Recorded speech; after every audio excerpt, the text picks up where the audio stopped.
రోజు తిని తిని తిని చికెను మటను చేపలు రసాలు పచ్చళ్ళు బోరు కొట్టింది. అందుకని ఈరోజు పులిహోర కలిపాను, చింతపండు పులిహోర. చాలా అంటే చాలా బాగుంటుంది, పుల్ల పుల్లగా నోరు.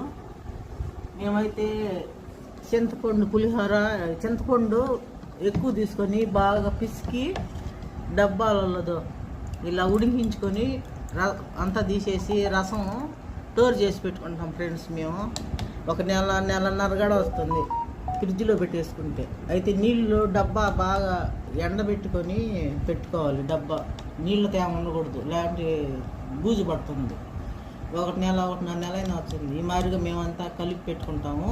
మనకు కావాలన్నప్పుడు ఇది దాబర్లో తీసుకొని మనకు తగినంత వేడి చేసుకొని అన్నంలో కలిపేసుకొని ఈ మసాలాలన్నీ వేసుకొని శనక్కాయ పప్పులు ఇవన్నీ పోపు దినుసులు ఇలా చేసుకోవాలి. ఇదైతే చాలా బాగుంటుంది ఫ్రెండ్స్. మీరుగా ఒకసారి ట్రై చేయండి, సూపర్గా ఉంటుంది. చూసారా చింతపండు గుజ్జు ఎలా ఉందో?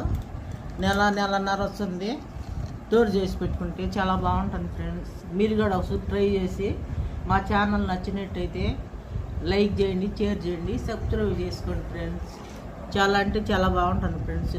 ఇలా గెంటుతో కాదు, ఇలా చేతితోనే కలుపుకోవాలి. చేతితో కలుపుకుంటే అప్పుడు అంతా పట్టి చాలా అంటే చాలా బాగుంటుంది. గెంటుతో ఎప్పుడు ట్రై చేయొద్దు, చేతితోనే ట్రై చేయండి. చూసారు కదా ఎలా ఉందో? సూపర్గా ఉంటుంది ఫ్రెండ్స్. పుల్లగా నోటికి ఇంకా కొంచెం తినాలనిపించింది. మీరు కూడా చేసి ట్రై చేసి తిని ఎలా ఉందో కామెంట్ చేయండి. Bye friends.